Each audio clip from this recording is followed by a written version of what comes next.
그럼 우리가 신앙생활 할 때 우리의 삶을 이렇게 돌아보면 내 삶의 중심에 무엇이 있는가 생각해 볼 때 믿음이 있구나 이런 생각을 하게 됩니다. 그러니까 믿음으로 뭔가를 하고 있거든요. 그러니까 여러분들이 오늘 예배를 드릴 때에도 믿음으로 하고 계신 거예요.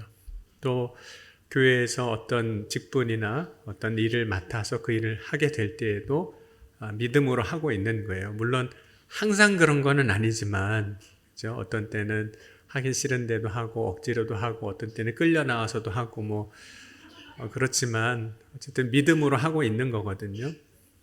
그럼 우리가 살아갈 때 믿음으로 산다는 것은 큰 기쁨입니다. 다만 이제 어떤 믿음을 갖고 있느냐 하는 거죠. 어떤 사람은 세상에 보면 이런 믿음도 있어요. 그러니까 신이 없다라고 믿는 거예요. 그것도 믿음이에요. 여러분 기도하면 하나님이 응답하실 걸 믿으세요? 네. 안 믿는 사람도 있어요. 기도해도 안 돼. 그것도 믿음이에요. 그러니까 예수님께서 믿음대로 된다고 그랬잖아요. 그러니까 안 된다고 믿는 사람은 그 믿음 가지고 안 되는 걸 보는 거예요. 그러니까 된다고 믿는 사람은 그 믿음 가지고 하나님이 일하시고 역사하시는 것을 보는 겁니다. 그럼 우리가 예수 그리스도를 믿는 믿음을 가지고 살아갈 때 그 믿음이라고 하는 그 믿음을 갖는 데에는 과정이 있습니다. 그러니까 저절로 믿음의 자리에 가는 건 아니거든요. 먼저는 우리가 믿음의 자리에 가기 위해서는 하나님의 말씀을 듣는 일이 필요합니다. 로마서 10장 17절에도 그러므로 믿음은 들음에서 나며 들음은 그리스도의 말씀으로 말미암느니라. 그러니까 믿음으로 가기 위해서는 반드시 듣는 일이 이제 말씀 듣는 일이 필요하죠. 그런데 들었습니다. 근데 들었다고 또 그냥 믿음이 가져지는 건 아니에요. 듣지만 여전히 못 믿는 이들도 있는 거죠. 그러면 믿음은 들은 후에 또 어떤 과정이 있어야 하느냐 하는 거예요. 그것은 들은 것을 내가 마음으로 받아들이는 과정. 그것을 우리는 영접이라고도 하고 혹은 시인이라고도 이제 하는 거죠. 로마서 10장 9절 10절 보면 내가 만일 내 입으로 예수를 주로 시인하며 또 하나님께서 그를 죽은 자 가운데서 살리신 것을 내 마음에 믿으면 구원을 받으리라. 사람이 마음으로 믿어 의에 이르고 입으로 시인하여 구원에 이르느니라. 그러니까 들은 것만 가지고 믿어지는 것이 아니라 들었을 때 그것을 내가 마음으로 시인하는 것. 그것이 이제 입술로도 고백이 나오겠지만 마음으로 시인하는 그런 과정이 필요합니다. 그런데 이제 마음으로 정말 믿어지잖아요. 그러면 그 다음에 너무 자연스럽게 되어지는 한 가지가 있는데 마음으로 시인하는 거, 마음으로 믿는 다음에 입술로 이제 시인하는 거예요. 이제 고백하는 거죠. 선포하는 겁니다. 여러분 이 믿음을 우리의 입술로 나의 믿음이 이것이다라고 이야기할 때 그 고백의 힘이 참 큽니다. 왜냐하면 고백할 때 그 믿음이 진짜 나의 믿음이 되어지는 거예요. 여러분이 결혼하실 때 어떤 과정을 통해서 결혼하셨는지는 저는 잘 모르겠어요. 여러분도 제가 어떤 과정을 통해서 결혼했는지 잘 모르시잖아요. 그런데 공통적인 건 있어요. 그 과정이 여러 상황 속에서 있을 수 있지만 공통적인 게 하나 있습니다. 그게 뭐냐면 누군가는 혹은 쌍방간에 사랑한다고 고백을 했다는 거예요. 그럼 고백 안 하고 혹시 결혼하셨나요? 고백 없이 그냥 어떻게 하다 보니까 사라지게 된 건가요? 여러분 짝사랑이 이루어지려면 그 사랑을 그 사람에게 고백해야 되는 거거든요. 그러니까 사랑이라는 것이 내 마음에 있어요. 누구를 향한 사랑이 있는데 이 사랑이 실제 사랑으로 열매를 맺으려면 내가 사랑하고 있다. 당신을 사랑합니다. 당신을 사랑합니다. 라고 그것을 나의 입술로 고백을 해야 되는 거예요. 고백하지 않은 사랑은 사랑이 이루어지지 않습니다. 사랑이 되어지지가 않는 거예요. 여러분 우리가 믿음 안에 있다면 자기의 믿음을 고백할 수 있어야 됩니다. 나의 믿음이 이런 겁니다. 여러분 세상을 향해서 나의 믿음이 무엇인지를 고백할 때 때로는 두려운 마음이 생기기도 해요. 여러분 혹시 교회에서 속회 예배를 드린다거나 혹은 선교회 모임을 할 때 자기의 믿음에 대해서 이야기해 보신 적 있으시잖아요? 처음 듣는 얘기인가요? 그런 걸 하는 거는? 근데 여러분 직장에서 해보신 적 있으세요? 사장님 앞에서 혹은 부하 직원 앞에서 혹은 동료들 앞에서 내 믿음은 이런 거야.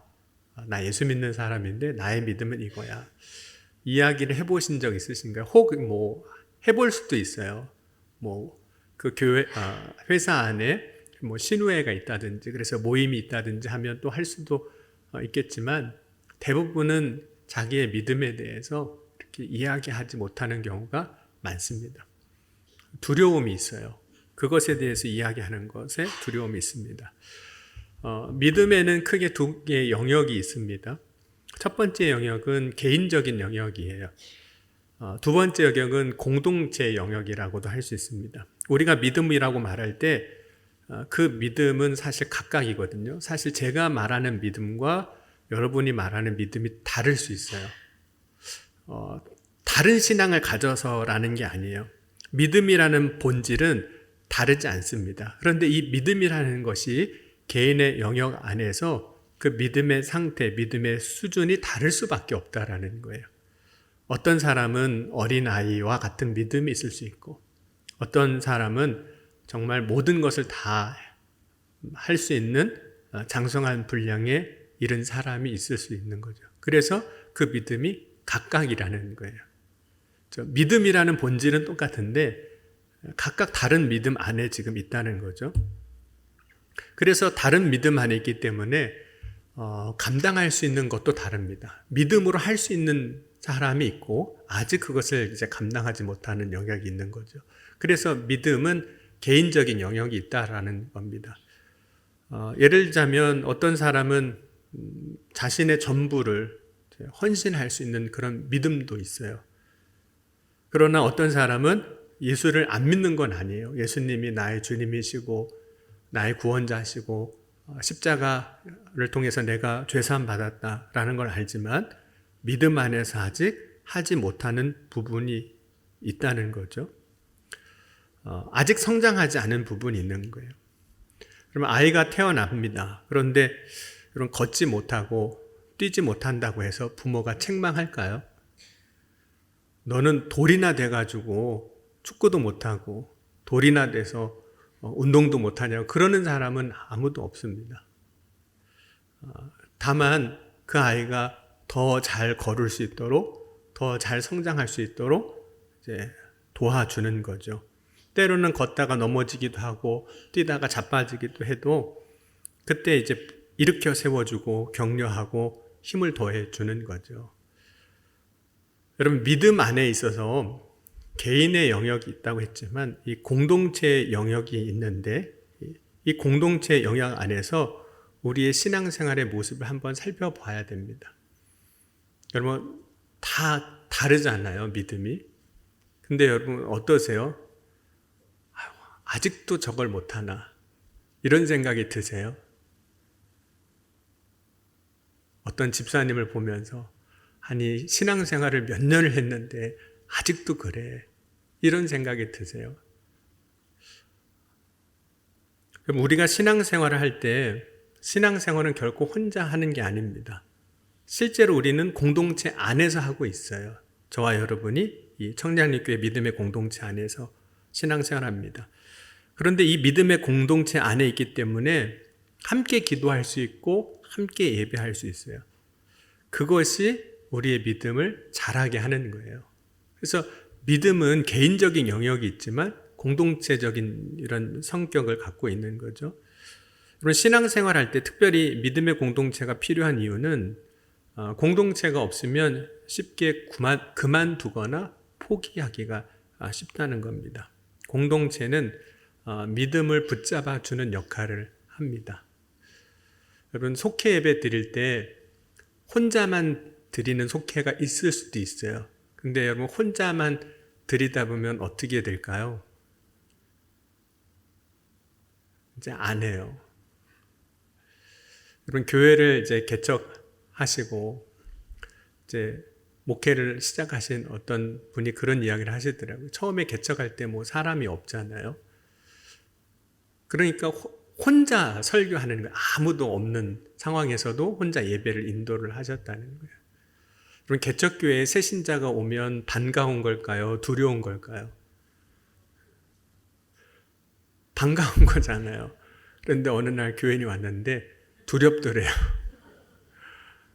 두렵더라는 거예요. 그러니까 혼자 하는 것이 힘든 거죠. 여러분 함께 신앙생활 하는 거거든요. 붙잡아주는 역할을 해요. 울타리 같은 역할을 합니다. 공동체는 어떻게 보면 틀과 같은 역할을 합니다.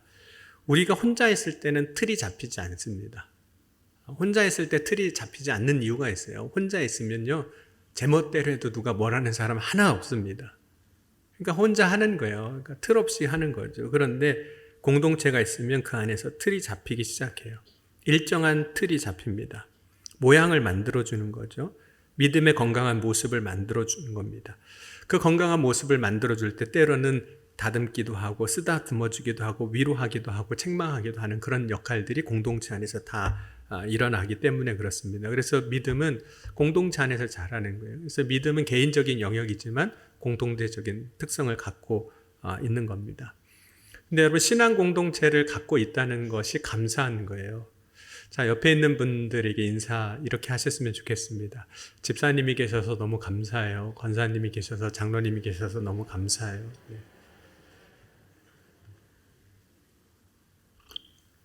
그럼 얼마나 감사해요. 여러분이 계신 게. 안 그러면 여러분 수요일 날 대표 기도해야 되죠. 금요일 날 대표 기도해야 되죠. 다음 주에 또 기도해야 돼요. 여러분이 계시니까 1년에 한 번밖에 안 오는 거죠. 여러분 바울과 실라가 오늘 이제 복음을 전하다가 빌립보 감옥에 갇히게 됩니다. 근데 바울과 실라가 이제 빌립보에 처음 도착했을 때 했던 일이 지난주 지지난주 말씀 한번 떠올리셨으면 좋겠어요. 성 밖에 나가서 성문 안에서가 아니라 성문 밖에 나가서 기도할 곳을 이제 찾았습니다. 그때 하나님께서 루디아를 만나게 하셨어요. 그 만남이 축복이었죠. 루디아라는 사람을 만날 수 있는 것. 그때 바울과 실라가 이제 루디아의 그 집 사람을 통해서 복음을 전하고 이제 그 집이 세례를 받고 나중에 이제 빌립보 교회의 기초가 됩니다. 그런데 이제 기도할 곳을 찾다가 오늘 16장 말씀을 더 보면 점치는 귀신 들린 여종을 만나게 됩니다. 근데 이 여종이 계속 쫓아다니면서 괴롭게 하니까 바울이 이 여종을 고쳐줘요. 귀신 들린 사람을 고쳐줍니다. 여러분 귀신 들린 사람을 고쳐줬어요. 바울이 한 일은 착한 일일까요? 나쁜 일일까요? 선한 일일까요? 악한 일일까요?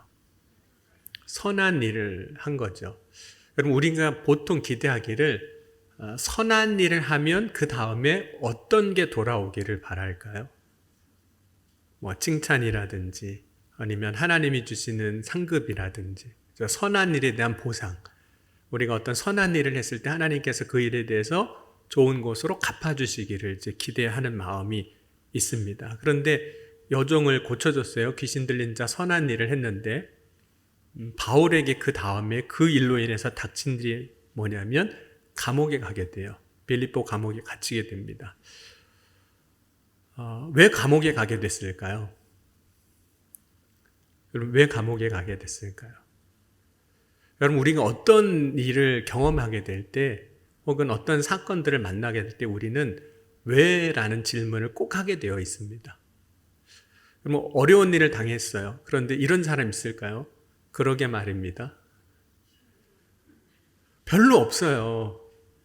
특별히 신앙생활하면서 어려움을 당하면 그러게 말입니다. 이런 사람이 별로 없어요. 그때 나오는 질문이 하나 있어요. 왜 하나님은 나에게 이런 일을 만나게 하시나? 이런 고통을 당하게 하시나? 그럼 왜 감옥에 가게 됐을까요? 물론 그 과정을 보면 이 여종의 주인이 이제 귀신 들린 사람이 고침을 받으니까 점을 못 쳐요. 그러니까 자기 종이 점을 못 치니까 돈을 못 버는 거죠. 그래서 이제 바울을 고발하면서 이제 옥에 갇히게 됐지만 그럼 바울이 왜 감옥에 가는 걸까요? 분명히 하나님이 기뻐하시는 일을, 선한 일을 했는데 왜 감옥에 가는 걸까요? 한편으로 신앙적으로 보면 바울이 굉장히 억울할 수 있습니다. 하나님, 지금 제가 복음을 전하고 있는데 복음 전하다가 감옥 가면 얼마나 억울해요? 근데 바울이 감옥에 가서 조금 더 억울해하지 않습니다. 그가 억울해하고 있지 않다라는 것은 그가 옥중에서 바울과 실라가 하고 있는 그 모습을 통해서 알 수 있는데 16장 25절 한번 같이 보겠습니다. 16장 25절 보면 이렇게 말씀하고 있습니다. 한밤중에 바울과 실라가 기도하고 하나님을 찬송하며 죄수들이 듣더라. 그러니까 바울과 실라가 지금 옥중에서 하고 있는 일은 기도하고 찬송하는 거예요. 얼마나 기쁘게 찬송하고 있는지 모릅니다. 그럼 바울과 실라가 지금 선한 일을 하다가 감옥에 갔는데 왜 감옥에 갔는지를 몰라요. 그 하나님의 뜻을 모르겠어요. 그런데 왜 그렇게 됐는지 모르겠지만, 왜 이 어려움을 만나게 됐는지 모르겠지만 그냥 기뻐하고 찬송하고 있다는 거예요. 여러분 데살로니가전서 5장 15절 한번 이후를 한번 보겠습니다. 15절부터 18절까지 왜 기뻐하고 왜 감사하고 있는지 데살로니가전서 5장 15절에서 18절 같이 한번 읽겠습니다. 삼가 누가 누구에게든지 악으로 악을 갚지 말고 하고 서로 대하든지 모든 사람을 대하든지 항상 선을 따르라. 항상 기뻐하라. 쉬지 말고 기도하라. 범사에 감사하라. 이것이 그리스도 예수 안에서 너희를 향하신 하나님의 뜻이니라. 그럼 하나님의 뜻이 뭘까요? 오늘 우리를 향한 하나님의 뜻. 항상 기뻐하라. 쉬지 말고 기도하라. 범사에 감사하라. 이것을 이제 바울의 상황으로 한번 대입을 해볼게요. 옥에 갇혀도 기뻐하라. 옥에 갇혀도 기도하라. 옥에 갇혀도 감사하라. 그게 항상 기뻐하라, 쉬지 말고 기도하라, 범사에 감사하라 하잖아요. 근데 그것이 너희를 향한 하나님의 뜻이라는 거예요. 여러분, 때로는 우리가 살아가면서 만나는 문제들, 어려움 속에서 왜 하나님 이런 일이 있는 거죠? 라고 답을 못 얻을 때가 있어요. 그 순간 도대체 왜 내가 이러한 일을 당해야 되는지, 이런 상황에 처해야 되는지 이해할 수가 없는 때가 있습니다. 근데 분명한 것은 거기에 하나님의 섭리가 있는 거예요. 그럼 항상 기뻐하고 쉬지 않고 기도하고 있는 그 바울에게 하나님이 어떤 역사를 일으키셨냐면 지진이 나게 하셨어요. 그래서 옥문이 열리고 그를 메고 있었던 것들이 다 풀리게 하셨어요. 그러면 여러분 우리는 이 사건을 어떻게 받아들일까요? 하나님이 나보고 이제 도망가라고 하시나 보다. 저 길을 여셨잖아요. 억울하게 갇혔는데 그 억울함을 하나님이 이렇게 풀어주시나 보다 라고 생각할 수 있어요. 그런데 이때 바울과 실라가 문이 열렸고 메인 것이 풀렸음에도 불구하고 도망가지 않습니다. 오히려 그 옥문을 지키고 있던 간수가 이제 자다가 깨서 보니까 지진이 나서 문이 다 열렸어요. 감옥문이. 큰일 났어요. 이거는 분명히 이제 날이 밝으면 죄수들 도망갔다고 책임을 물을 거고 그러면 나는 죽겠구나. 그럴 바에는 내가 죽자. 그래서 스스로 칼을 빼고 자결하려고 합니다. 그때 바울이 이 간수를 향해서 외치는 거죠. 28절 보면 크게 소리질러 내 몸을 상하지 말라. 우리가 다 여기 있노라. 바울은 안 도망가고 있었어요. 그때 소리만 들었던 간수가 달려옵니다. 진짠가? 안 도망갔나? 와보니까 바울과 실라가 도망가지 않고 그대로 있었어요. 간수는 바울과 실라가 도망가지 않고 있는 그 모습을 보면서 안심했을 거예요. 아유, 살았다. 그때 간수는 바울과 실라에게 이런 질문을 합니다. 분명히 세상적인 기준에서 보면 살았어요. 죄수를 이제 놓치지 않았으니까, 죄수가 도망가지 않았기 때문에. 그런데 오늘 30절 보면 이렇게 이야기합니다. 선생들이여, 내가 어떻게 하여야 구원을 받으리까? 여러분, 비로소 바울과 실라가 왜 하나님이 선한 일을 했음에도 불구하고 옥에 갇히게 했는지 그 섭리를 깨닫는 순간이 온 거예요. 하나님은 바울과 실라를 통해서 이 간수와 이 가정을 구원하기를 원하셨던 거예요. 그 사건의 중심에 서게 하시려고 바울이 옥에 갇히게 하신 겁니다. 바울은 간수장 향해서 이렇게 대답을 해줍니다. 그가 어떻게 하여 우리가 구원받겠습니까? 라고 할 때 31절 같이 읽겠습니다. 이르되 주 예수를 믿으라. 그리하면 너와 내 집이 구원을 받으리라 하고, 바울은 구원의 길이 무엇인지를 알려줍니다. 예수 그리스도를 믿는 것. 여러분, 왜 하나님은 바울이 억울하게 고난당하게 하셨던 걸까요? 하나님의 목적, 하나님의 섭리는 바울이 고난당하는 게 아닙니다. 한 사람이 구원받을 뿐만 아니라 그 사람을 통해서 그 가정이 다 구원받게 하기 위해서 그렇게 하신 거죠. 하나님의 구원의 섭리를 위해서 바울을 옥에도 잠시 갇히게 하셨던 거예요. 여기서 우리가 보게 되는 그 믿음의 역사가 하나 있습니다. 그것은 믿음이란 개인과 공동체가 함께 있다는 거예요. 앞서 이야기한 겁니다. 여러분, 바울이 갇혀있던 옥의 간수가 바울에게 구했던 것 혹시 기억나세요? 바울이 뭐라고 바울에게 무엇이라고 구했는지 다시 한번 보겠습니다. 사도행전 16장입니다. 30절 같이 한번 보겠습니다. 바울에게 구했던 것과 바울이 답해준 것의 차이를 여러분이 좀 보셨으면 좋겠습니다.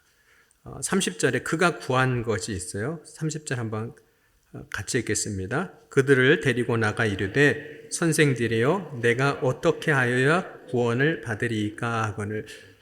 이 간수는 내가 어떻게 해야 구원받겠습니까? 이 질문을 했거든요. 근데 바울의 답은 무엇이었냐면 주 예수를 믿으라. 그리하면 너와 내 집이 구원을 받으리라고 말씀하는 거예요.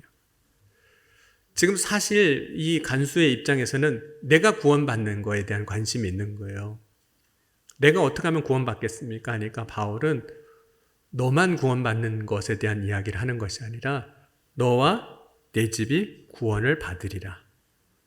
그러니까 한 사람의 구원이 한 사람의 구원으로 끝나지 않고 그 사람의 구원을 통해서 그 집도 구원에 이르게 하시겠다고 하시는 거예요.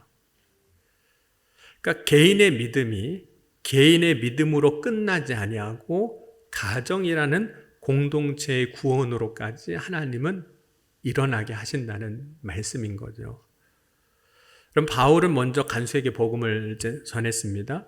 그리고 그 집에 있는 모든 사람에게 복음을 전했어요. 그리고 그 밤에 간수와 그 집의 모든 사람들이 복음을 받아들이고 다 세례를 받았습니다. 그래서 온 집이 다 예수를 믿게 됐어요.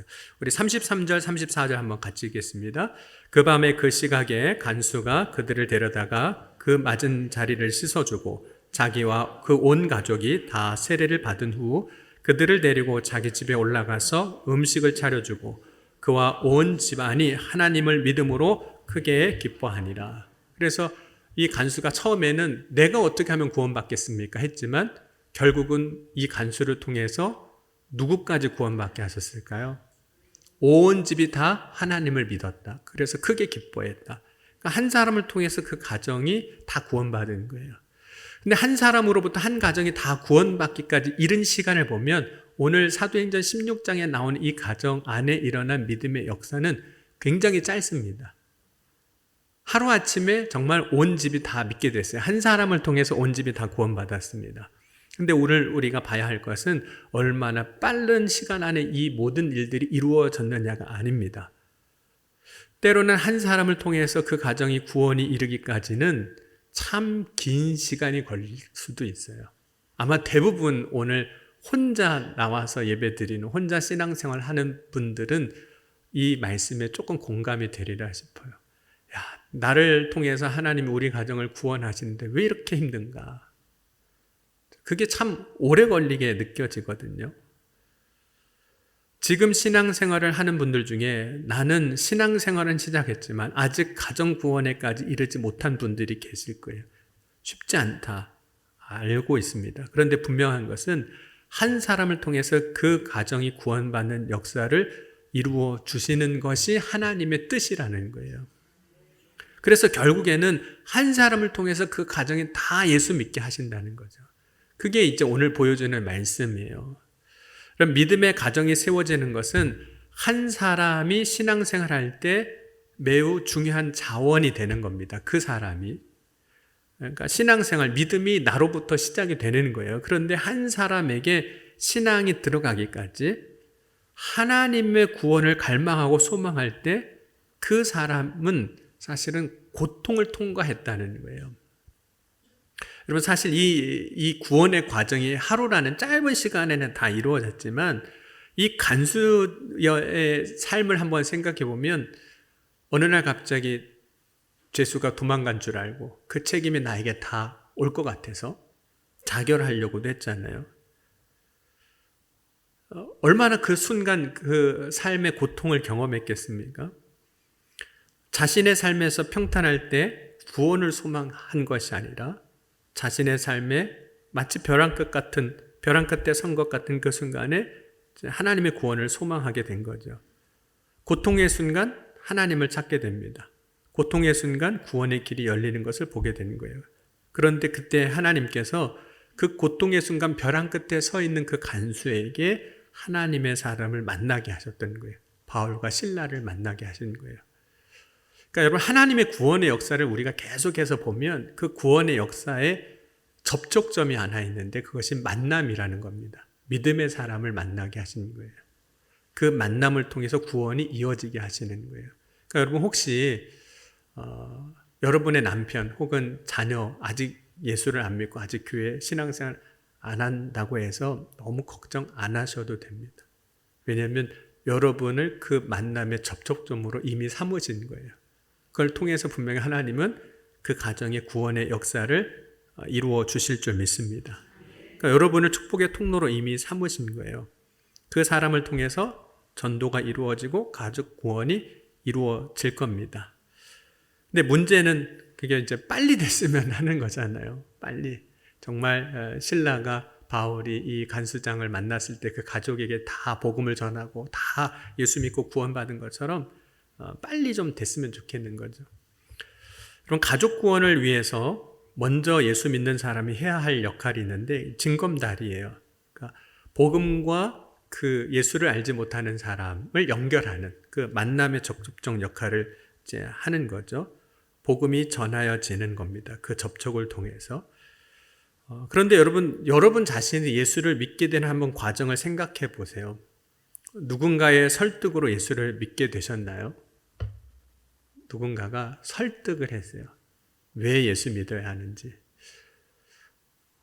물론 그런 과정들이 없었던 건 아니겠지만 설득돼서 예수를 믿는 게 아니라 어느 날 하나님께서 우리의 마음 가운데 마음의 변화를 주시는 거거든요. 믿음을 받아들이는, 복음을 받아들이는. 그래서 스스로 예수를 믿기로 이제 결단하는 과정에 이르게 됐던 겁니다.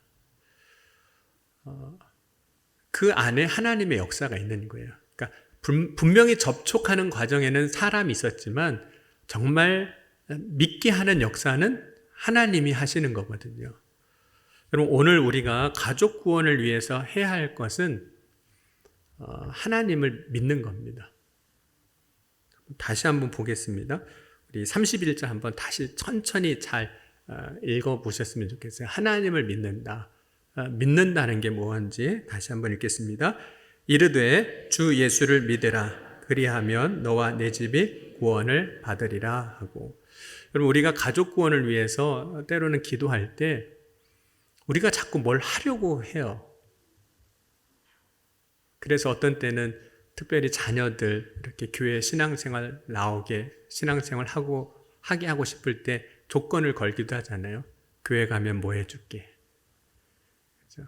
그런 걸 걸기도 해요. 자꾸 우리가 뭔가를 하려고 해요. 근데 여러분 바울이 이 간수에게 했던 말을 한번 잘 들어보십시오. 주 예수를 믿으라. 그리하면 너와 내 집이 구원을 받으리라. 우리는 가족 구원을 위해서 자꾸 노력하려고 그래요. 뭔가를 하려고 해요. 그래야지 될 것 같아요. 그냥 가만히 있으면 안 될 것 같아요. 그래서 뭔가를 막 해요. 그런데 다시 말씀을 읽으면 주 예수를 믿으라. 믿으라는 거예요. 그러면 너와 내 집이 구원을 받으리라. 그럼 우리는 자꾸 믿으라고 그래도 안 믿고 뭘 자꾸 하려고 그래요. 믿으라고 그랬거든요. 하나님이 하실 걸 믿으라는, 주 예수를 믿으라는 거예요. 물론 우리가 아무것도 하지 않는 것에 대해서 답답하게 여길 수도 있어요. 여러분, 이 부분은 이런 거하고도 비슷해요. 이스라엘 백성들이 이제 출애굽하고 난 다음에 이제 애굽을 나왔는데 가는 길에 홍해가 딱 가로막고 있잖아요. 앞에는 물로 길이 막혀 있고 뒤에는 애굽 군대가 병거를 끌고 쫓아오고 있고, 앞은 막혔고 뒤도 막혔어요. 앞으로도 못 가고 뒤로도 못 가요. 진퇴양난이에요. 뒤에는 애국 군대가 쫓아와서 칼로 우리가 죽게 생겼어요. 앞으로 뛰어들자니 물에 다 빠져 죽게 생겼어요. 그런데 그때 하나님께서 이스라엘 백성들에게 모세를 통해서 하셨던 말씀이 뭐냐면, 너희는 가만히 있을지니라. 너희를 향한 하나님의 구원을 너희가 보리라고 말씀하고 있는 거예요. 정말 하나님을 믿으라는 거예요. 믿으라. 여러분, 하나님을 믿으면 돼요. 하나님이 일하실 것을 믿으면 돼요. 여러분, 하나님을 신뢰하실 수 있기를 주의 이름으로 간절히 축원합니다. 하나님을 신뢰할 때 우리는 하나님이 일하시는 그 시간에 대해서도 맡겨야 돼요. 우리는 참 한국 사람들이 특별히 빨리빨리 돼야 되잖아요. 뭐 서류를 내도 빨리 처리가 돼야 되고, 외국에 가면 한국처럼 접수하자마자 그날 처리되는 나라는 거의 없습니다. 접수하면 바로 나오잖아요. 외국은 안 그래요. 한국처럼 안경집 가서 안경 도수 재고 15분만 기다리세요, 이런 데는 하나도 없어요. 며칠씩 기다린 다음에 찾으러 가고 그거 받아오지. 그래서 요즘은 외국인들이 한국 관광 올 때 필수 아이템이 안경점 들리는 거예요. 그래서 안경 맞추고 가는 거예요. 그냥 가서 잠깐만 있으면 다 해주니까. 얼마나 빠른 걸 바라고 원하는지 모릅니다. 그럼 우리가 수술을 할 때 의사한테 다 맡기잖아요. 그럼 수술할 때 의사한테 혹시 이런 요청하시는 환자 보셨어요? 짧게 해주세요. 그거는 우리가 뭐 짧게 하고 길게 하고의 그런 게 없어요. 진짜 맡기는 거죠. 1시간이 됐든 2시간이 됐든 8시간 길게 하는 수술이 됐든 의사에게 맡기는 거예요. 그럼 우리는 자꾸 하나님 앞에 하나님을 믿는다고 하면서 하나님 앞에 요구하는 게 하나 있어요. 하나님, 짧게 해주세요. 빨리 해주세요. 여러분, 하나님 앞에 맡길 수 있기를 주의 이름으로 간절히 축원합니다. 한 사람을 변화시킬 때 하나님이 하실 거예요. 그 폐부를 칼로 가르시든 자르시든 다시 붙이시든 깎으시든 하나님이 하실 거예요. 수술할 때 환자는 마취된 상태에서 가만히 있는 거죠. 다 맡겼기 때문에 그래요. 의사가 일하는 겁니다. 의사가 일하는 것처럼 하나님은 우리가 맡길 때 하나님은 일하시고 역사하시는 거예요. 여러분, 우리의 입장에서는 더딘 것 같지만 결코 더디지 않게 역사하실 겁니다. 느린 것 같지만 가장 적절한 때 하나님이 일하시고 역사하실 겁니다. 여러분, 오늘 말씀 다시 한번 보면 주 예수를 믿으라 그랬습니다. 믿으면 너와 내 집이 구원을 받으리라. 남편 문제, 자식 문제, 자꾸 뭔가를 하고 싶지만 하는 거를 좀 내려놓고 정말 주님이 일하실 것을 믿는 주 예수를 믿으라. 믿는 저와 여러분이 되어질 수 있기를 주의 이름으로 간절히 축원합니다. 주님께 맡기면 주님이 이건 충청도 사투리인 것 같은데 저희 집안이 충청도라 어련히 알아서 다 하셔요. 네. 어련히 다 알아서 하시니까 하나님 앞에 맡길 수 있기를 주의 이름으로 간절히 소원합니다. 기도하시겠습니다. 사랑의 주님, 오늘 이 시간 우리가 믿음으로 구합니다. 이 시간 구할 때 응답하시고 주 예수를 믿으라 그리하면 너와 내 집이 구원을 받으리라 말씀하셨는데 온전히 주님을 믿는 믿음의 삶이 되게 하여 주옵소서. 오늘 이 시간 말씀을 의지하고 잠시 함께 기도하시겠습니다. 지금도 살아계시고 역사하신 하나님 아버지 감사합니다. 오늘 이 시간 우리의 가정을 맡깁니다. 주님 자녀를 맡깁니다. 남편을 맡깁니다. 아내를 맡깁니다. 하나님께서 가장 적절할 때 역사하시고 하나님께서 가장 적절할 때 일하실 줄 믿습니다.